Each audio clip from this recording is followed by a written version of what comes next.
और फजल रहमान की कीमत नहीं बढ़ानी चाहिए। ये सिर्फ 3 महीने पहले कह रहे थे।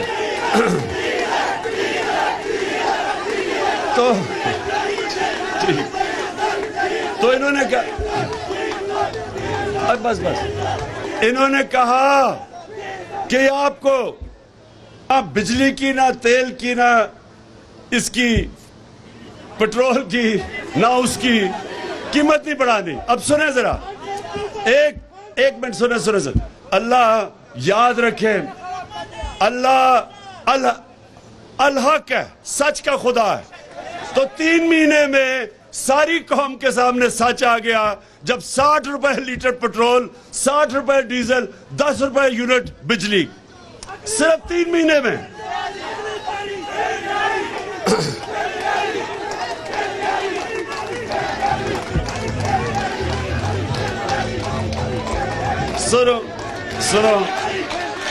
सुनो और अभी यही नहीं, सिर्फ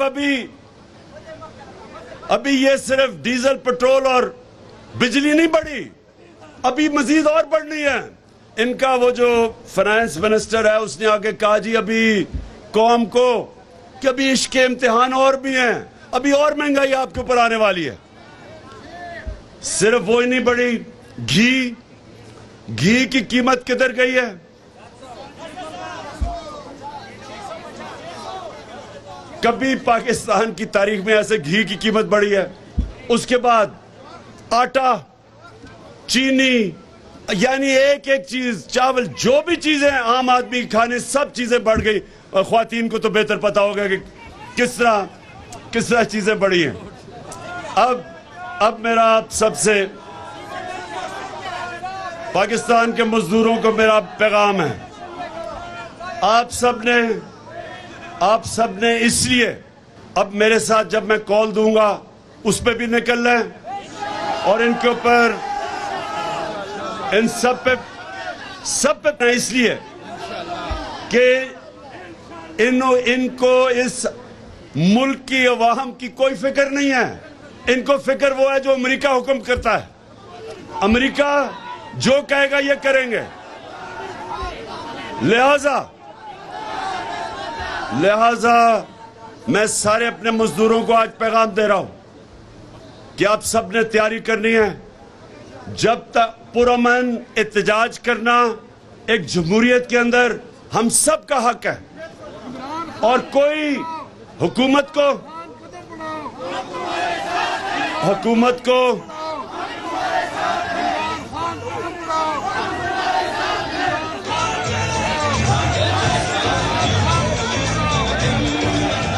तो दो चीजें आखिर में जरा सुने, दो चीजें।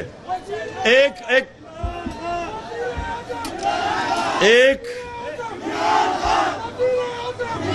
कि आपने अपने हकूक के लिए आपने सबने पुरअमन एहतजाज की मेरे साथ तैयारी करनी है।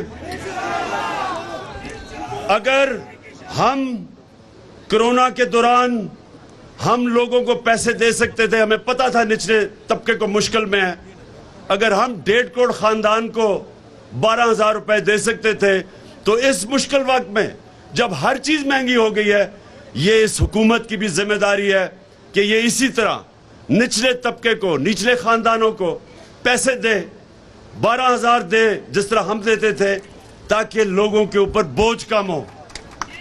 और दूसरी चीज, मेरी आखिरी चीज सुन लो, अब आखिरी बात सुनो।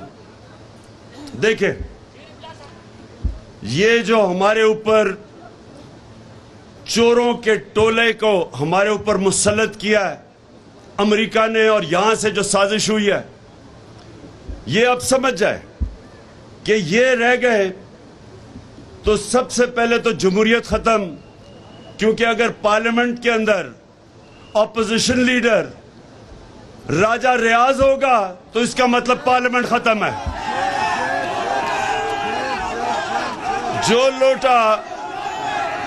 लोटा अगर वो ऑपोजिशन लीडर है जो नून लीग पे टिकट पे लड़ेगा, इसका मतलब जमहूरियत खत्म।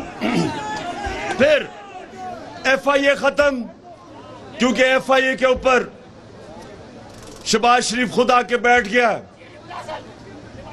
जिस तरह मैंने कहा कि बिल्ले को बैठा दिया दूध की हिफाजत करने के लिए, इसने आते साथ ही अपने सारे केसेस खत्म किए। 16 अरब रुपए के केसेस है इसके ऊपर, जिसमें इन्होंने इनके होते हुए डॉक्टर रिजवान जो इन्वेस्टिगेट कर रहा था, पहले वो मरा हार्ट अटैक से। उसके बाद जो नदीम था इन्वेस्टिगेटिंग ऑफिसर, उसको हार्ट अटैक हुआ। फिर गुलजार मरा जो इनकी नौकरी करता था, जिसके अकाउंट में पैसा आया, वो हार्ट अटैक से मरा। और चौथा मकसूद चपड़ासी, 50 साल की भी उम्र नहीं थी, वो दुबई में हार्ट अटैक से मरा है। ये ऐसे ही है जैसे हमेशा एलडीए का रिकॉर्ड जलता था। ये पहले चोरी करते थे, फिर एलडीए का रिकॉर्ड जलाते थे। ये इसी तरह ये एफआईए के अंदर भी अपना रिकॉर्ड साफ कर रहे हैं। नैब के ऊपर बैठ गया। सारे चोरों ने अरबों रुपए की जो चोरी की थी, नैब खत्म।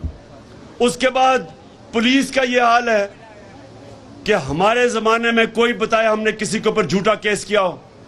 जब से इन्होंने संभाला है, पुलिस को इस्तेमाल कर रहे हैं लोगों के ऊपर झूठे केसेस, झूठी एफआईआर। मेरे ऊपर कोई 8 एफआईआर है, सारे हमारे लोगों के ऊपर उन्होंने केसेस किए हैं। हमारे दौर में कब हमने कभी किसी, इन्होंने लॉन्ग मार्च की।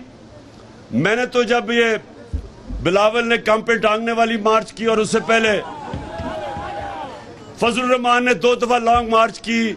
मैंने खुद कहा कि मैं आपको खाना भी भिजवाऊंगा, कंटेनर भी दे दूंगा। हमने कभी कोई कंटेनर रखा, ना इनका रास्ता रोका, ना इनको पकड़ धकड़ की। इन्होंने सहाफियों के ऊपर जो कर रहे हैं, आज जो सहाफत की आजादी है वो खतरे में है।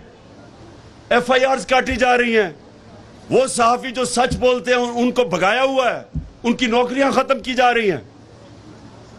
हमारे जमाने में हम फेक न्यूज की बात करते थे, यहां ये मुंह बंद कर रहे हैं सहाफत का। फिर मीडिया हाउसेस को पैगाम जा रहे हैं कि तहरीक इंसाफ की कवरेज ना करो। और फिर जो ब्यूरोक्रेसी है उसमें करप्ट लोगों को ऊपर लेके आ रहे हैं। तो ये जब से इक्तदार में आए हैं, ये सारे पाकिस्तान का निजाम तबाह कर रहे हैं, इंसाफ का निजाम तबाह कर रहे हैं। और अगर ये रह गए, ये वो नुकसान करेंगे इस मुल्क को। अगर ये रह गए, ये मुल्क को वो नुकसान करेंगे, कोई दुश्मन नहीं कर सकता कि मुल्क के जब सारे इदारों को ये तबाह करेंगे। अपनी करप्शन बचाने के लिए इलेक्शन कमीशन तबाह कर रहे हैं।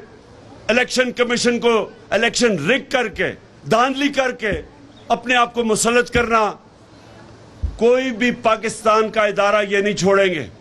और मुल्क जब तबाह होता है, सिर्फ यही नहीं होता कि उसके पैसे चोरी होते, जब इदारे तबाह होते मुल्क तबाह हो जाता है। तो मजदूरों तैयार हो जाओ, मैं आपको कॉल दूंगा और इंशाअल्लाह पाकिस्तान की तारीख का सबसे बड़ा एहतजाज करेंगे इनके खिलाफ।